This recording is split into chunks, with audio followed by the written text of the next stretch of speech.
Latar belakang pendudukan Jepang di Indonesia. Setelah Jepang melaksanakan pembaruan yang disebut restorasi Meiji, Jepang berubah menjadi negara industri modern yang sejajar dengan bangsa barat. Pembaruan ini juga mengakibatkan Jepang ingin menjadi negara imperialisme, apalagi berdasarkan kebijakan Hakko Ichigo, keluarga besar yang dipimpin oleh Jepang. Jepang bermaksud menjadikan Asia sebagai kesatuan wilayah di bawah pimpinan Jepang. Untuk mencapai maksud itu, Jepang membangun persaudaraan Asia. Di Indonesia, Jepang menyebut dirinya sebagai saudara tua serta mempropagandakan gerakan 3A, yaitu Jepang Cahaya Asia, Jepang Pelindung Asia, Jepang Pemimpin Asia. Jepang bermaksud untuk membendung pengaruh imperialisme barat di Asia dan ingin membebaskan bangsa Indonesia dari penjajahan Belanda. Apalagi Indonesia kaya dengan sumber daya alam yang menjadi sasaran Jepang untuk memenuhi kebutuhan bahan mentah bagi industri Jepang. Sehingga Jepang menduduki Indonesia dan dijadikan daerah jajahan Jepang.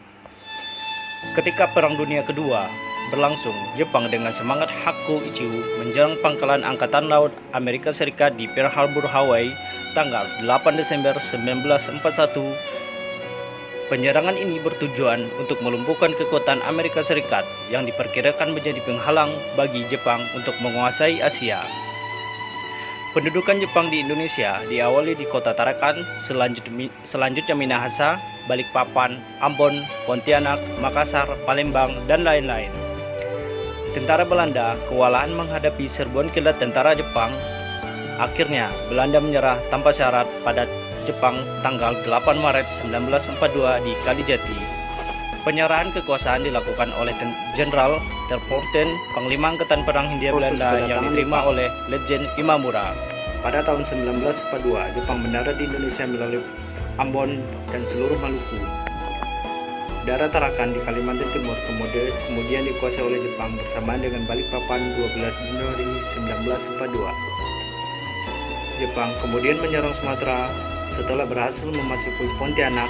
Bersama dengan itu, Jepang melakukan serangan ke Jawa pada bulan Februari 1942. Dan pada tanggal 1 Maret 1942, kemenangan tentara Jepang dalam Perang Pasifik menunjukkan kemampuan Jepang mengontrol wilayah yang sangat luas, yaitu Burma sampai Pulau Aceh. Setelah daerah-daerah di luar Jawa dikuasai, Jepang memusatkan perhatian untuk menguasai tanah Jawa sebagai pusat pemerintahan Hindia Belanda. Untuk menghadapi gerak invasi tentara Jepang, Belanda pernah membentuk komando gabungan tentara serikat yang disebut ABDA atau American British Dutch Australian Command yang bermarkas di Lembang. Panglima dari pergerakan tersebut bernama Jenderal Sir Archibald. Kemudian Jenderal Terporten diangkat sebagai Panglima Perang Tentara Hindia Belanda. Sementara itu, Gubernur Jenderal Chandra pada bulan Februari 1942 sudah mengungsi ke Bandung. Dalam upaya menguasai Jawa, telah terjadi pertempuran di Laut Jawa, yaitu antara Jepang dan Angkatan Laut Belanda di bawah Laksamana Karadorman. Dalam pertempuran ini, Laksamana Karadorman dan beberapa kapal Belanda berhasil ditenggelamkan oleh tentara Jepang. Sisa-sisa pasukan dan kapal Belanda yang berhasil lolos terus melarikan diri menuju Australia. Sementara itu, Jenderal Imamura dan pasukan mendarat di Jawa pada tanggal 1 Maret 1942. Pendaratan itu dilaksanakan di 3 tempat, yakni Banten dipimpin oleh Jenderal Imamura sendiri, kemudian pendaratan di Eretan, Wetan, Indramayu dipimpin oleh Kolonel Tony Sohoridan. Pendaratan di sekitar Bojonegoro dikoordinir oleh Maijen Sucicahaci. Tempat-tempat tersebut memang tidak diduga oleh Belanda untuk menghadapi pasukan Jepang. Sebenarnya sekutu sudah mempersiapkan diri, yaitu antara lain berupa tentara gabungan ABDA ditambah 1 kompi akademi militer kerajaan dari Korps Pendidikan Perwira Cadangan di Jawa Barat. Di Jawa Tengah telah disiapkan 4 batalion infanteri, sedangkan di Jawa Timur terdiri 3 batalion. Pasukan Jepang dengan cepat menyerbu pusat-pusat kekuatan tentara Belanda di Jawa. Tanggal 5 Maret 1942, Batavia jatuh ke tangan Jepang. Tentara Jepang terus bergerak ke selatan menguasai kota Buitenzorg atau disebut Bogor untuk sekarang Dengan mudah kota-kota di Jawa yang lain juga jatuh ke tangan Jepang.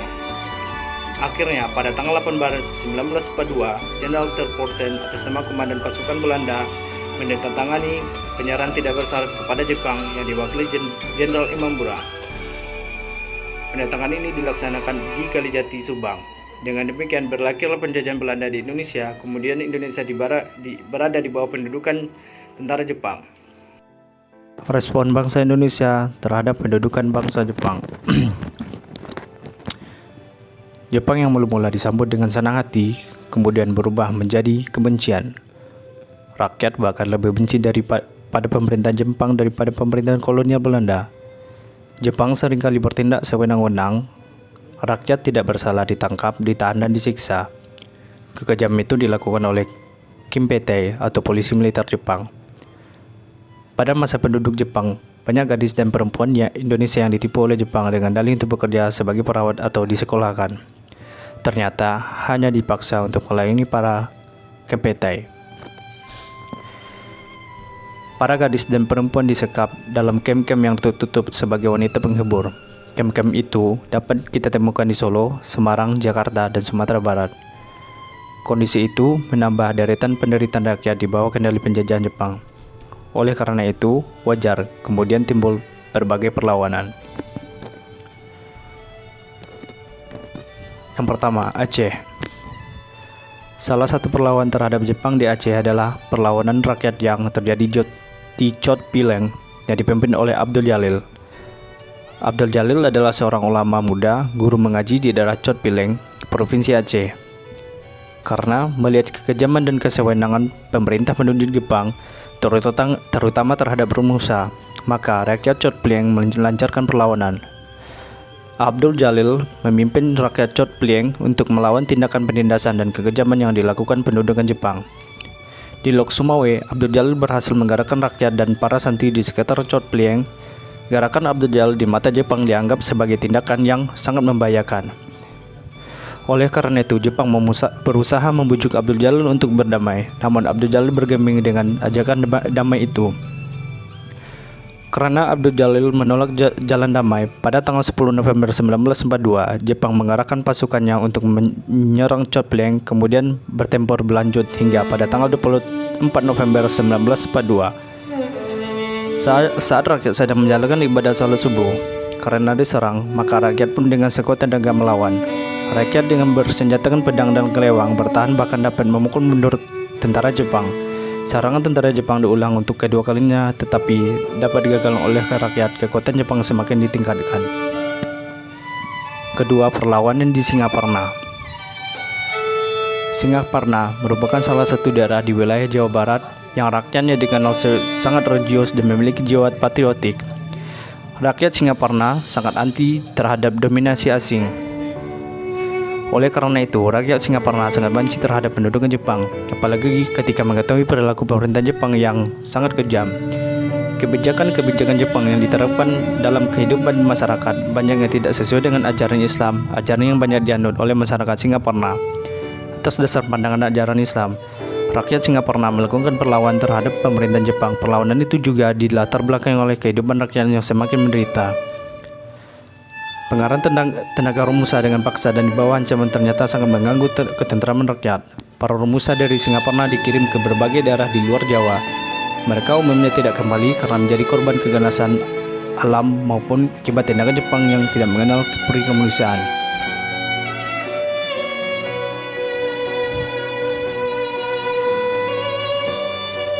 Ketiga, perlawanan rakyat Kalimantan.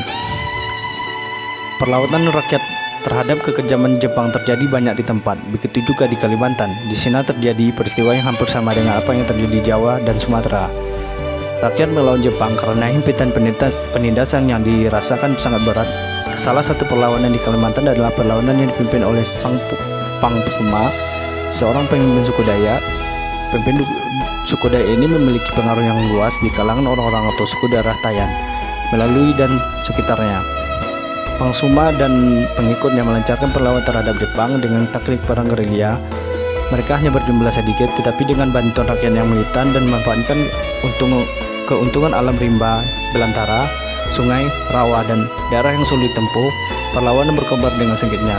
Namun harus dipahami bahwa kalam penuh juga berjalan para mata-mata Jepang yang berasal dari orang Indonesia sendiri. Lebih menyedihkan lagi, para mata-mata itu juga tidak segan menangkap rakyat, melakukan penganiayaan dan pembunuhan baik itu terhadap orang-orang yang disogoki ataupun bahkan terhadap saudaranya sendiri. Adanya mata-mata inilah yang sering membuat para pejuang Indonesia dapat dikalahkan oleh penjajah. Demikiannya perlawanan rakyat yang dipimpin oleh Pangsuma di Kalimantan akhirnya mengalami kegagalan juga.